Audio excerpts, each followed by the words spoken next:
name is Zachary Dean Gernavich. I go by Zachary Dean as a stage name. I'm 29, gonna be 30 in September. Jeez.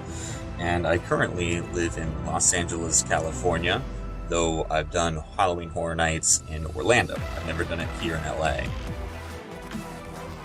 Did it from 2011 to 2014. The first year I did it, I was part of the 21 theme, the Lady Luck theme, and I was assigned to Scare Zone 7, which was so much fun. 7 Deadly Sins, and it was so cool. We had temptresses up on a stage kind of thing to distract people in each of the themes of the 7 Deadly Sins, and then we had 2 followers, which were like demonized out guys that would then run around in front of the stages to scare people that were distracted by the temptresses. And progressively throughout the night, the temptresses started very attractive and seductive, and then they progressively got more and more kind of gross and disgusting based on their sin. So that was really cool. I auditioned for Halloween Horror Nights because I was working as a lifeguard before that at the time, and I majored in acting and moved to Orlando afterwards, so just trying to get into a theme park regardless of whether or not it was a big role. I just kind of wanted to start networking and getting in there, and a couple friends of mine were auditioning as well, so we all went in and auditioned, and that was that. I would honestly say just being willing to let go. Like, when you're... And it's, well, first off, it's different. If you're in a scare zone versus a house, because in a house you have an assigned area, you have a boo hole, you have to pop out, do your scare, and get that kind of thing. So you don't really get to roam around very much. But it's just dedicating yourself to that scare and then getting out of the way. Like, that's what makes a good scare actor, and being able to enjoy it, like, have fun with it. For streets and scare zones, I would say being a little sneaky. Yeah, I mean, obviously there are safe zones, but if you can kind of blend into a crowd and then all of a sudden turn around and get somebody, like, that's the best part of it. And for me, that's why I prefer scare zones, because you have a little bit more freedom to roam around and, like, behind people, sneak up on people, do whatever you want to do. In a house, you're kind of stuck in a boo hole. You kind of just gotta pop out and do your thing.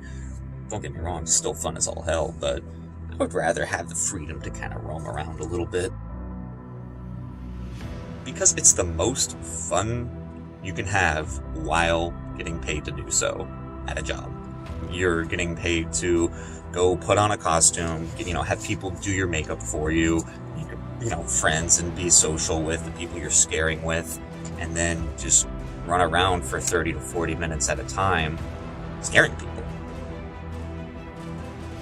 Honestly, it was my first year in it, 2011, because the Lady Luck theme was different than most other things, and they had a lot of other cool houses going on at that time. They had classic horror icons then. I got to explore my own scare zone, which in my opinion was one of the best scare zones of all time. So, Bill and Ted's, when it was still a thing, that was phenomenal, so I loved that. And it was a good year for it. Holidays of Horror, I loved that house. Without a doubt, of all the houses I've ever seen, I loved going through each individual holiday, seeing how demented it could be or screwed up it was. That was a cool house. I loved that one. I would love to be Jack the Clown more than anything as far as HHN goes, because get that creepy smile going and be able to speak and actually, like, screw with people. Like, that would be fun. Plus, people have, like, weird phobias of clowns, so to exploit that would be...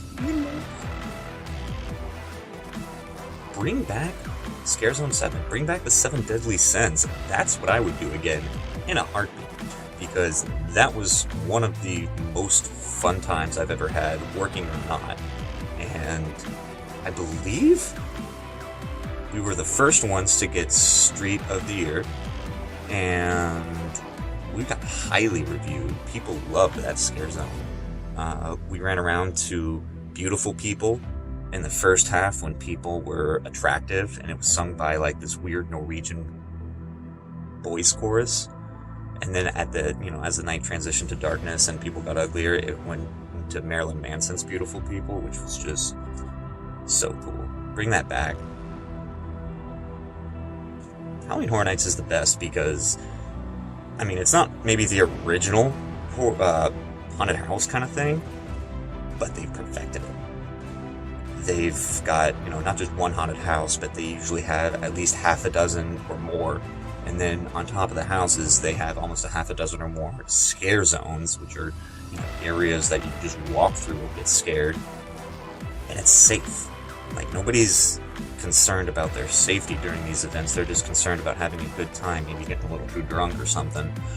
But you're safe as a guest and as an actor, because as an actor, you have so much support staff around you that if you feel unsafe or if somebody's aggressive toward you, you can easily let them know. That's pretty cool. I would say that's one of the things that makes it the best. A for Halloween Horror Nights 30. Woo!